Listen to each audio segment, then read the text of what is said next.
And is everybody ready? Yep. All Mute. right. Yep. Yep. Everybody but Ron, go on mute, and then we will go live in 5, 4, 3, 2, 1. Hello, everybody. Welcome to another live poetry reading. Today's poets are Adrian, Lina Belar, Judith Miller, and Julie Martin. As always, we'll start with a couple of my poems. This first one is called A Quiet. Beneath the crunch of cars on snow, beneath the howls of dogs watching dogs pass by, beneath the noise and nonsense of the television, beneath the hums of computer and furnace, the hum of refrigerator and other electricity, beneath the clocks clicking as if time matters. In spite of a whispered sorrow in the subconscious, in spite of the miracle of more snow, in spite of the burdens that money brings, in spite of the worldly events portending hope and gloom, in spite of the possibilities of a gloomy end or gloomy awakening, in spite of bad thoughts which you constantly purge, in spite of all the good you may do, but leave for another day. There is a moment, there is a quiet that calms, that doesn't seem to go, and keeps one heading along to where you do not know.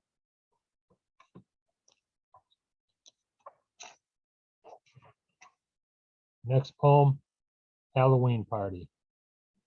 I will see you at the Halloween party, when bright leaves mingle with pumpkins, when the shade of the season calls our name, and wholeness blows past the windy celebration of all that falls into decay.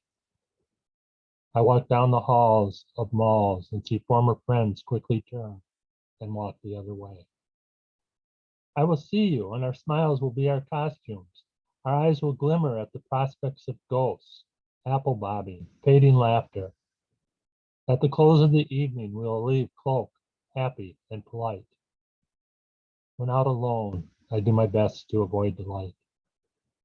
Later, as a haze spreads over our thoughts like a coating of snow, we may reflect spring's coming when trees grow leaves to renew their disguise. Oh, the number of days I've been unwise. Our old friends gone, we make new acquaintances who know not of our past transgressions nor care, as they bear their own forced change, as they prance around in their costumes of bones. Our first poet reading tonight is Julie Adrian. As a writer, Julie feels poetry is an intimate place for strong expression and voice. Since first grade, she has journaled to be in touch with that deep inner voice. After college, she set out for Washington, D.C. to learn more about the craft of writing. She has contributed to local journals such as the Martin Lake Journal and Minnesota Voices. Take it away, Julie.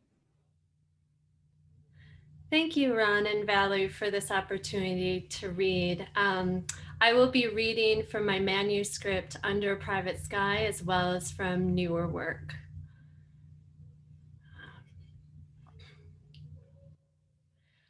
Oh, rain, before the summer storm, I crank the old oak window. I smell the air's energy quickening like sweet violet. Over the house, a dark cloud cast, fingers unfolding, reaching for eternity, and there were no suns. A world without sun, could you imagine? Oh, how I love storms. Oh, how I love the relief, the letting, when the earth expels anger or grief or joy. The pouring of the rain clouds onto the crops, to the lake basins, the sweeping hills, the low valleys, the old mountains settling into themselves. How I love hearing the rumbling thunder come closer, close, louder, loud. The storm comes in through the open window. The world comes in. I am a part of this redirective of energy. I am a part of this world, I say out loud, but the earth knows it. Oh, rain, a prayer for the animals and land and people, for the healing and regrowth of the world, for the healing regrowth of a person, the levity and upswell of breath, the land so impressible, soft like sheep's wool.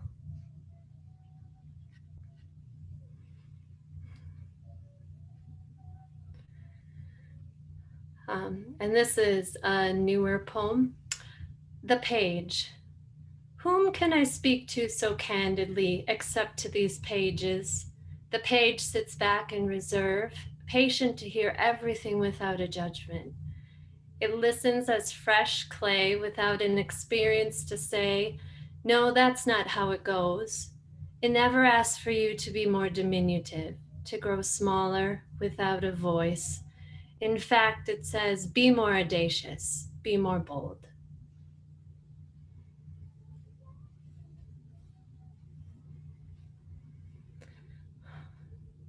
And this next one, that day. I remember that day when I was 8, when my body decided to walk away from the world because it didn't believe its order.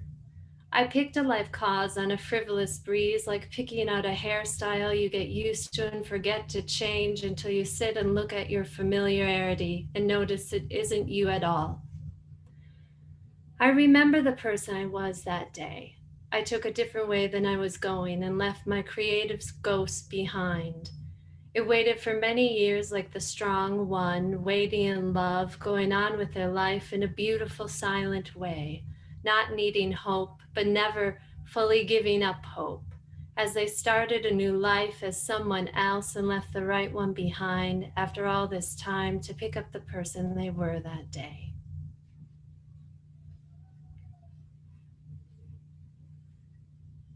Okay. And this is sort of the cumulation of Under a Private Sky. One day I woke with a different throat, my throat clutching a cleaver's knife, my neck mortared with bricks, my hands and legs curled up in a wound. I couldn't see out my eyes the morning fog. Even so, I arose, shuffling my soles over simmering coals, my calves bearing the weight of the world, my stomach kicked in with horse hooves, though I didn't walk behind horses. Hunched over, my eyes peeled on the dirt, looking at life change into rich soil. I went down the stairs to search for the harp to play my body's music, hips popping balloons, knees knocking loose change, turning around forgetting where I was going. Barbs burrow my bones with quills. I wondered if I could be imagining this, then every patch of pain pink as if God were crying, no. I tried everything, hanging on to each hope held in my hand in the beginning, empty pockets in the end. I followed everyone who said I know the way, everyone I followed did not know. The years did not loosen its noose. My body fought my body in another battle, as always in war, both sides lost. There was nothing left to try. I arranged my pile of knotty sticks, useless to me now. Nothing left to do. I watched life through slowly closing, grieving fingers as butterflies flew off to life without me. The symbiotic harp lost in the field of human frailty underneath a peach rose garden of taut flesh. In the dark, I stumbled upon a world blossoming in the moonlight, adjacent to the childhood fields I used to play. The end of sweet roots, the earth's riches, comprised gold stars and dark stars my former self would have passed by.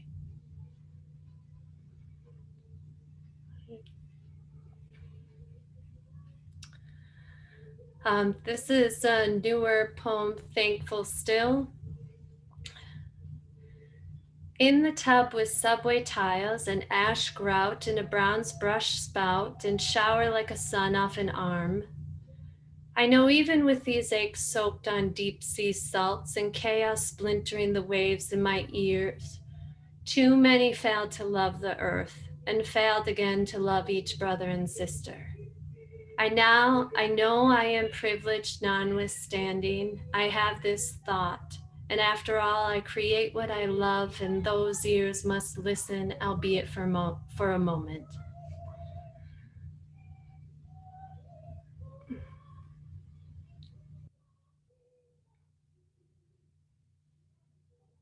And this is one of a poem from the older collection, The Ghost Herds. I dream fondly of what the prairie grasslands looked so long ago. Only slivers of grass seas left, where ghost herds of bison rumble the blonde dewy mist. Hunchback beasts bow and toss the sky closer to the sun. They mat winter earth dusted with dandruff, stampede clumps of spiked hair into skullcap, cold cigar puffs from nostril caverns. They roam summer's fairy-sized land with salamander spirits bolting like slithery deer and freezing like still gray rock. Myriad grasshopper ghosts boomerang off grass blades over the moon. Bull snake memories bask in echoes of sun, churning on the thirsty earth, the sign of infinity, among prairie leaned by wind. Never settling until the land runs golden, and the bison dancing on wild blue horizon mold into their animated architecture from clay again.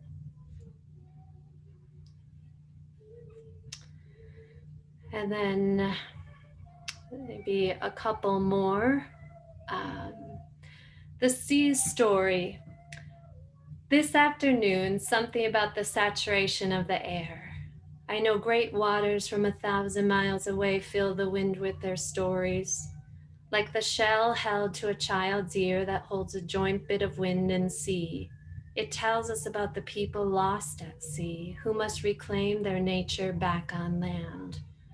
Tired of retelling, the sun stretches like a yawn into the sky. Its coarse salt licks our faces in the earth's wild, loving way. The gust from the coast rounding the earth, now quiet a little, resting among low open prairie.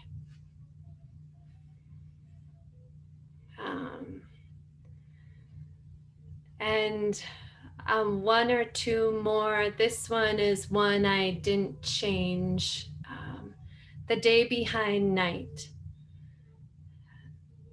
These centuries the night shivers, much like the frozen lake. The avid crystals light my face fresh. Frigid silhouettes bend across the wintry road. I wonder how far the black night goes back, and if a light is so bright behind to make the black so black. Each lifetime is, of course, an enigmatic gift that is wrestling the translucent wind and scooping up blossoms from frosty furrowed leaves, rendering the silk filament between night and day. And then I'll just leave with this last thought. This day, even when a shadow of distress tries to dry my resilience and steal my wellspring, the wind's cool soul fills the old house. I hear the children's sweet voices are wildflowers. Surely when I leave this earth, I will begin to understand something. And I want to thank you again, Ron, and I really look forward to listening to the other writers. Thank you. Thank you, Julie. Wonderful lines there. Hope you get that manuscript published someday. Our next poet is Lina Belar. Lina Belar's poetry says much about the world, this rural land that she loves, but also says something about her. Her poetry blends her fierce affection for nature and all its creatures, including the human ones, with a foolish love of language. Her first chapbook, Rural Store, was published in 2016. Take it away, Lina.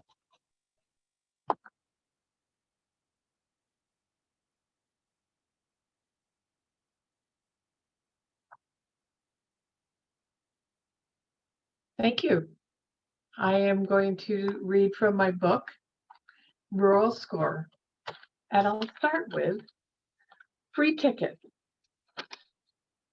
For a free ticket to anywhere in the 48 contiguous United States, Canada, Mexico, Puerto Rico, and the Caribbean, I wait at the airport for 3 more hours and drink bad coffee, read trashy novels, and think, this isn't so bad.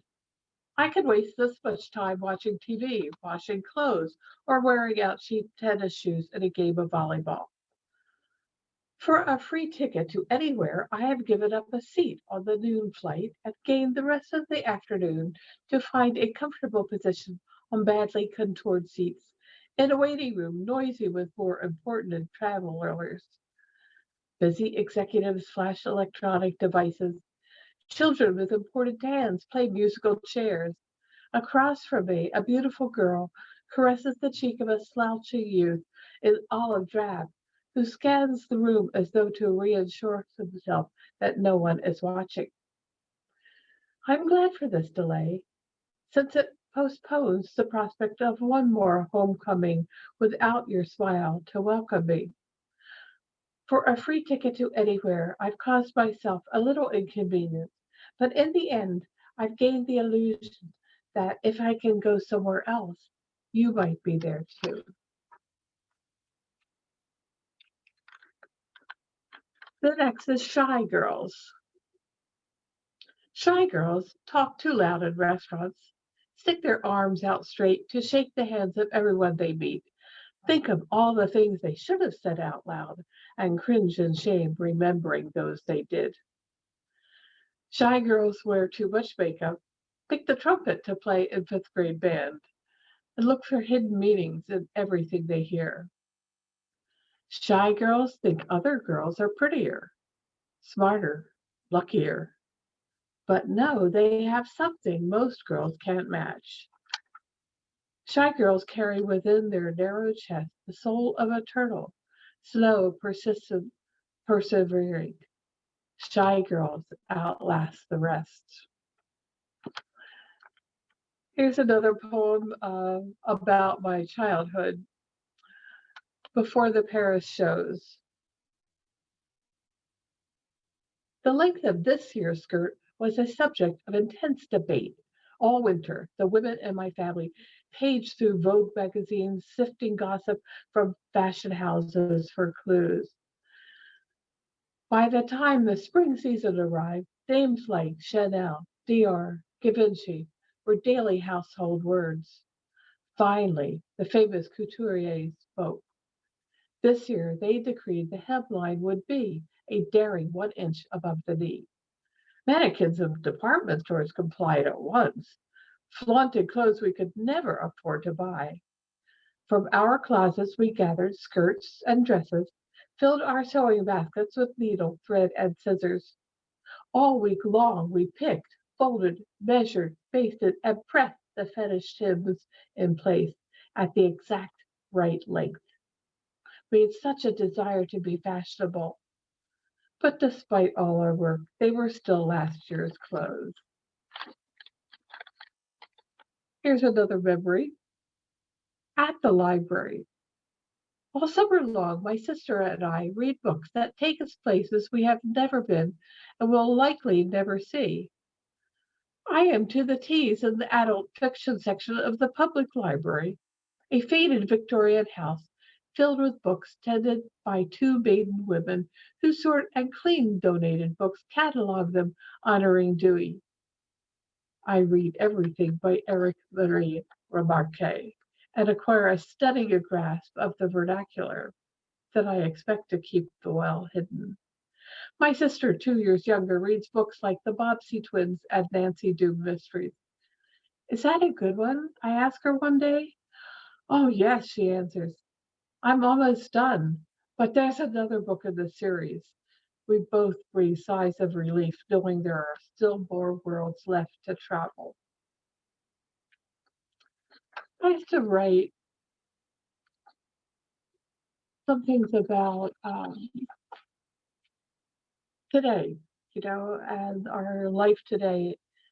And I have a series called Economic Lesson Number One, or begins with number one, called Along the Northern Pacific Route. Trains, 100 freight cars long, travel through small Minnesota towns 50, 60 times a day, carrying coal, oil, and West Coast graffiti. Hunjin containers bound for New York, coal for the electric generation plant.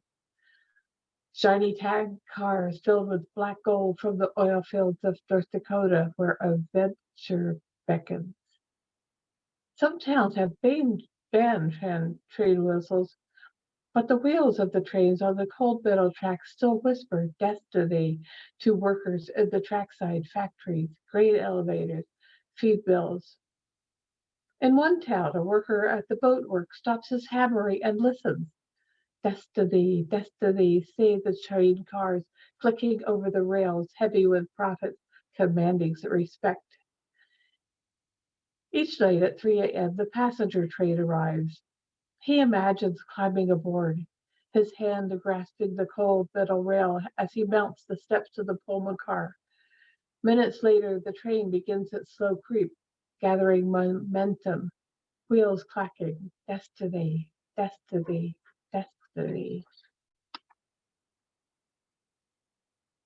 Economic lesson number 2, Washington, D.C. This city is a slow riser. Garbage collectors sound the first bell. A homeless man repacks his bedroll, emerges from the arches of the old post office building. 40 years ago, I lived in New York City. Some days on my way to work, I'd see an occasional bum sprawled on a park bench, but most stayed downtown on the Bowery, where they were quickly forgotten.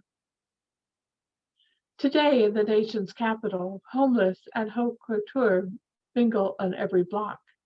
It's not so easy to forget we are all one world. Back home in Minnesota, in a small town whose entrance sign proclaims it refuses to participate in the economic downturn, a man is being evicted from his house for being unable to pay the rent. Later that winter, he walks into the park, evicts the blackbirds from the snowy branches, and hangs himself from a sturdy tree, where his body stays for several days, rent-free. And one could not live in Minnesota without writing a poem about winter. So this is one I've done. Winter Roulette. Not just the first icy patch, but the second, the third, and so on. An accident on every one. A pickup truck spun out of control, hits the rock-hard snow of late winter, flips on its back like a surprised turtle. Shaken bodies emerge, wave away their would-be rescuers. Next, a yellow sports car overturned in the median between east and west lanes. Men form a silent circle around the wreckage. A police officer leads a woman away, face cupped in her hands. Impossible to tell which way they were heading. Now the only direction is back, to home, to hospital, or to dust. It's snowing again. By morning, the ditches will be unbroken white, ready for the next turn of the wheel. And I think this is close to 10 minutes. So I will end with this poem called At the Cafe During We Fest. Today's special is a raspberry muffin. The waitress tells me, made fresh with berries from a local gardener. She's the only one on duty. She takes all orders, refills coffee cups, clears tables of dirty dishes, still has time to joke with the customers. At the counter, men in seed caps linger over coffee. A motorcycle rider, bronze hair and seal slick skin, takes a booth by the door. She wears tight-fitting pants and a vest that smells like new leather. The overhead fans move so slowly that if you watch them long enough, they seem to reverse rotation. I motion to the waitress for a refill. She saunters over with a full pot, not a drop spilled. For a poet, there's nothing better than observing, cataloging, admiring, maybe loving, but that's been tried and left me breathless. Thank you, Ron, for putting this together. Thank you, Lina. Very enjoyable poetry. Our next poet is Judith B Miller. Judith B Miller was born in Winona, Minnesota, a city in the driftless region of the U.S. Winona, an island surrounded by bluffs with a lake to the south and the Mississippi River to the north, played a definite role in her love of the natural environment. When she first started writing poetry, the poems landed in a file to be seen by no one but herself. It was only a few years ago, at the urging of a few friends, that she began to share her poetry, and we're glad she did. Since then, she has participated in poetry meetups, has been a guest writer at poetry readings in Florida, won a few awards, and recently had a poem published in the Martin Lake Journal. Take it away, Judy. Thank you. I'm very honored to share my poetry with you. The one thing, like Ron mentioned, that you need to know about me is my great love for the natural world. And as such, it is really reflected in most of the poetry I write. We recently celebrated Halloween, and so it prompted me to write this poem called Beyond Hallowed. Simple, it's there, though I am often unaware. It moves me in diverse directions, like rivers with currents, sometimes chortling, roaring, sometimes sluggishly slowing, bumping over fallen tree snags or butting up against beaver dams, making me wonder how I ever arrived to this peaceful pond. Helpless to wrap my hands around the awe of the myriad of birds arriving for the morning feed, or the awe of a bumblebee guzzling nectar from the New England aster, or the autumnal leaf colors. The same awe I feel for the spirit which moves me, a spirit far afield from ghosts, goblins, and ghouls, misaligned with hallowed eve. It's one guiding me, softening my falls, directing me to new beginnings, while swelling me with an appreciation for what is and has been. This spirit pilots my boat while I navigate my life on a starry night. It's nameless, beyond hallowed.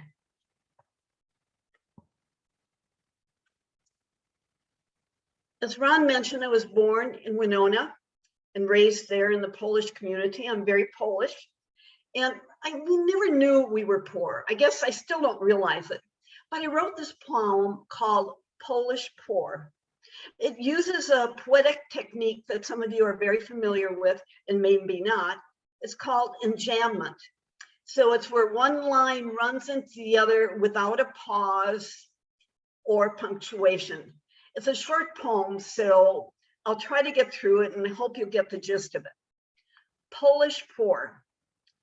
On this side of the track sat the two-story coal-headed, rough, gray shingled house called EastEnders, we Polish kids, or sometimes alley cats with no yard. The street chalked first to mark a ball field later. We chased goats until dark in mother open door, like cats. Here, kitty, kitty, called us home, a hearth with heart, so we do not know poor. You know, I'm sure most of you have wondered about all the crises in the world, and it has prompted me at least to think, what can I do? And so therefore I wrote this poem called Straight Shooter. Like a snake shedding its skin, I dropped my innocence, garbed myself instead with armadillo armor. With dog as my sidekick, I ready myself for a walk in the park, ever vigilant, weapon drawn, glancing first forward, then backward, then to the sides. This perpetual observance, the mode of the day due to the civil unrest, no matter the direction we set. My weapon steadied, and dog, with its bounce of cuteness, tail wags, and love pheromones, I vow to all those who cross our path, arrows of love to shoot. The one thing I can do to shift the balance toward amity.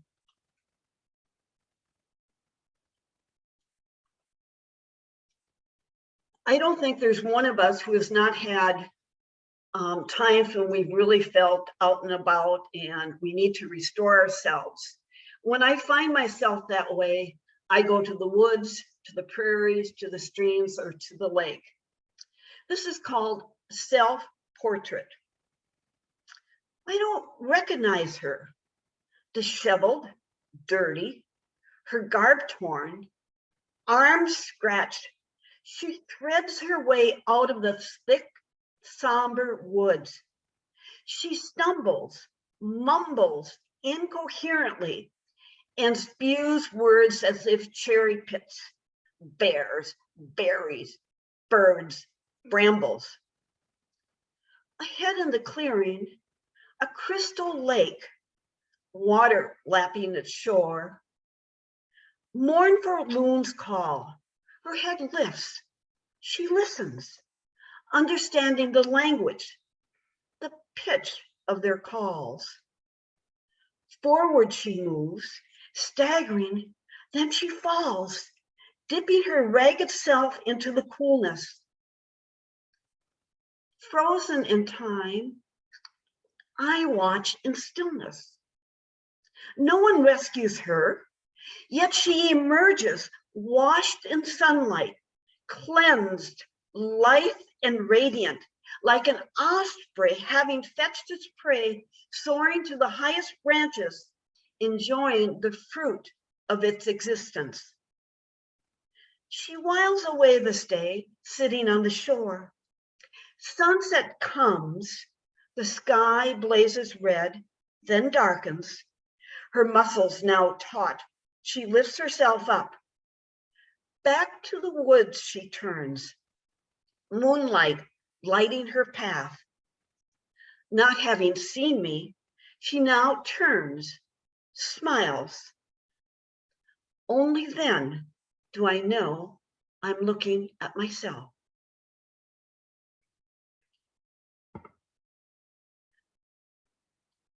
I would really be amiss if I did not read the following poems. I've read it many times and my friends have requested that I read it again. Yellow Flowers. I live by the house with the yellow flowers. I have forgotten your name. Years have come and gone. What is fishing? I used to know. Is today Monday or Saturday? Am I coming or going? I live by the house with the yellow flowers. How did I get here? I see people here and there. The faces seem strange to me. I may have eaten, I do not know. Is this coat mine or is it yours? I live by the house with the yellow flowers. A friend planted them. I do not know his name. He tilled the soil. With what? I do not know. He pruned and watered them. Was it yesterday or today? I live by the house with the yellow flowers. A woman sits next to me. Where did she come from? Do I know her name? Have I seen her before? Why is she smiling? Who does she see? I live by the house with the yellow flowers. They have not left me. My eyes are wet. Is it raining? I must leave now. Why? I do not know. Only where? I live by the house with the yellow flowers.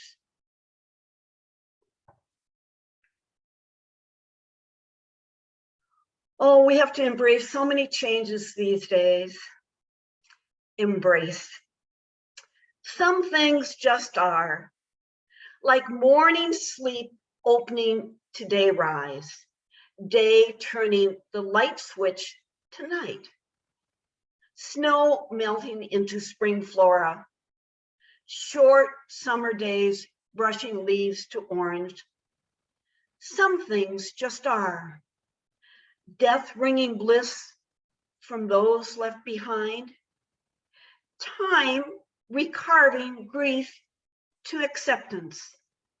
Dirt roads giving way to smooth highways. Change begetting change. Some things just are. Change traveling with me constantly. Change never losing stride. Change leading me to aged wisdom. Change teaching me the way to embrace with grace. And I'd like to leave you with a very hopeful sense. I think we need a lot of hope these days. This short poem is titled Forever Hopeful. Have you ever met one that isn't? Work in the kitchen, cut an apple, there it is. Though sound asleep, open the pantry door, meet two glossy eyes, tongue hanging low.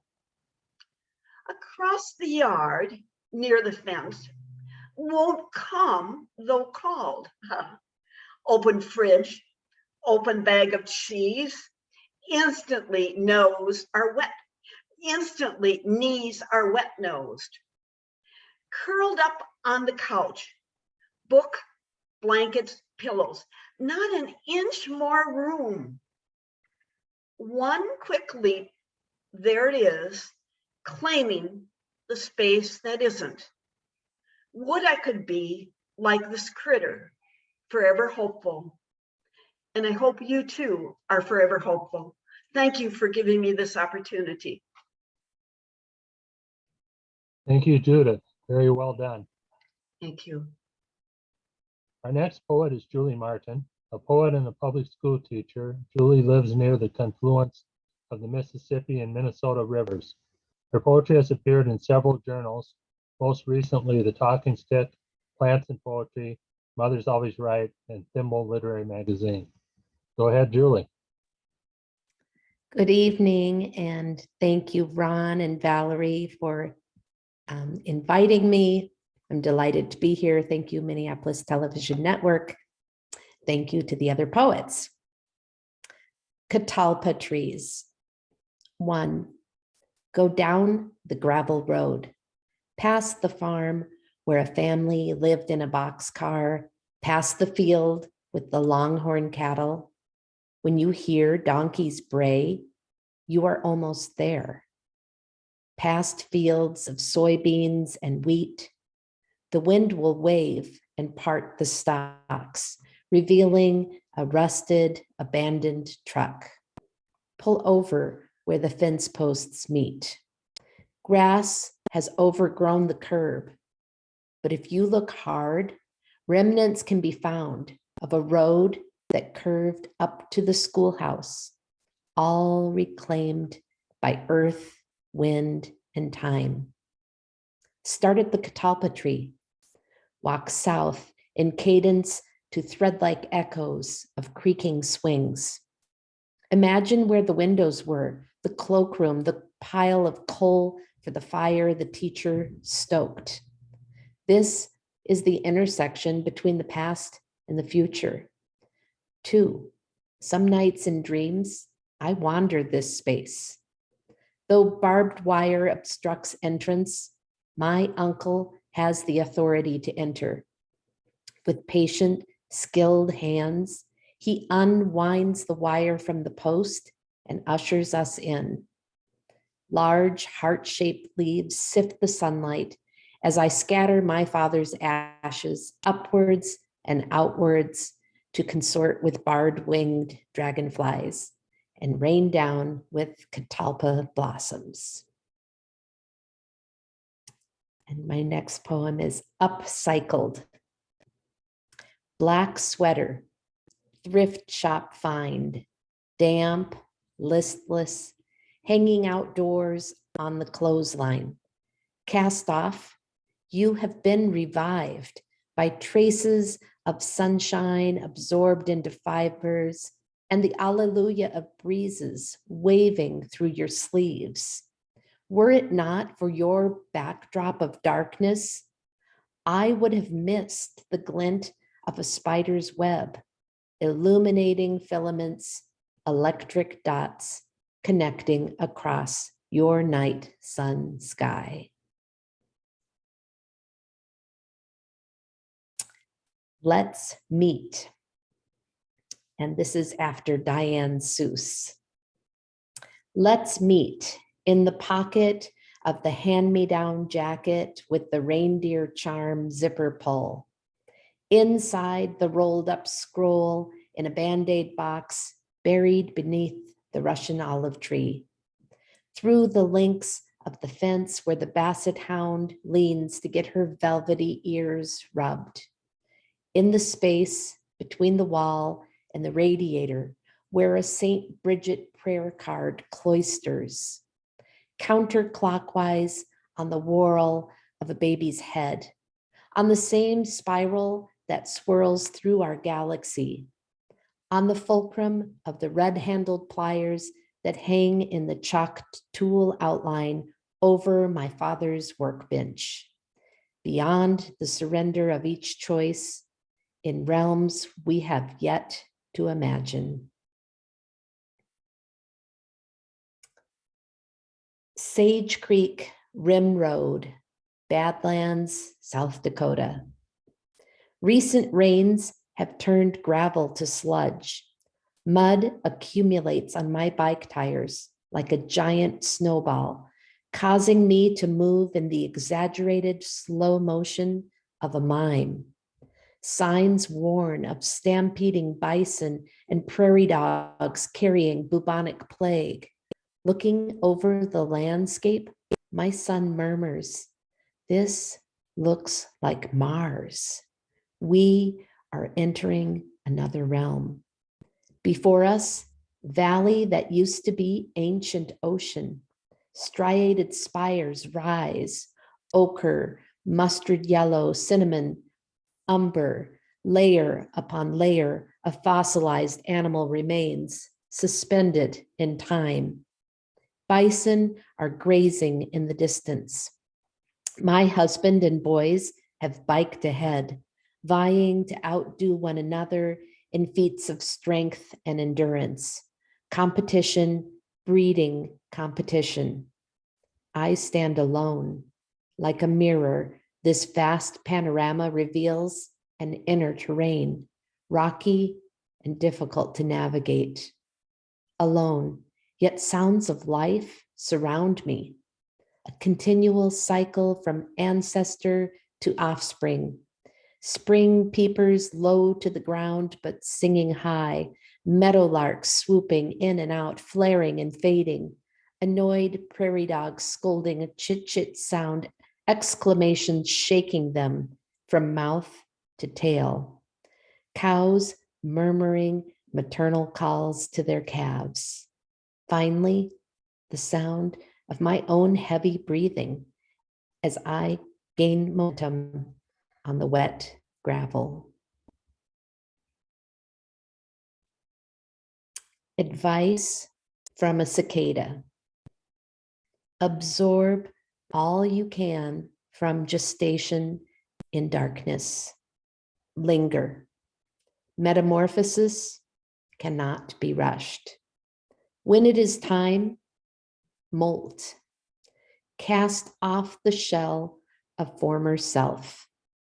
Emerge. Stretch as rainbows of light shimmer through new wings. Find a tree that beckons you. Make your way to the crown, align with pulses of the dog star. Bask until needles of starlight transform into song. Be relentless. Lift your voice from the treetops. Rejoice. And I will leave you with one more.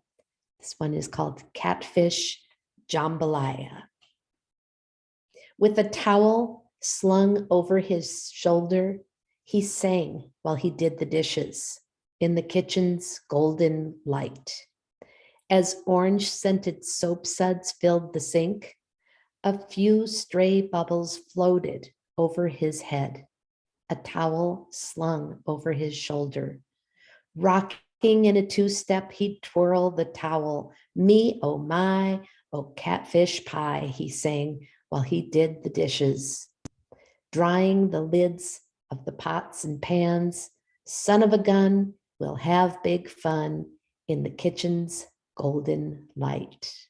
And the footnote explains that my father was singing Hank Williams' Jambalaya, but he substituted the word catfish for crawfish. And thank you all. Thank you, Julie. Some wonderful detail in those poems. I'd like to leave you all with a couple of poems by William Blake, starting with this famous one. Tiger, tiger, burning bright in the forests of the night, what mortal hand or eye could frame thy fearful symmetry? In what distant deeps or skies burnt the fire of thine eyes? On what wings dare he aspire? What the hand dare seize the fire? And what shoulder and what art could twist the sinews of thy heart? And when thy heart begin to beat, what dread hand and what dread feet? What the hammer, what the chain? In what furnace was thy brain? What the anvil, what dread grasp dare its deadly terrors clasp? When the stars threw down their spears and watered heaven with their tears, did he smile his work to see? Did he who made the lamp make thee? Tiger, tiger, burning bright in the forests of the night, what immortal hand or eye dare frame thy fearful symmetry? And then this short one by William Blake.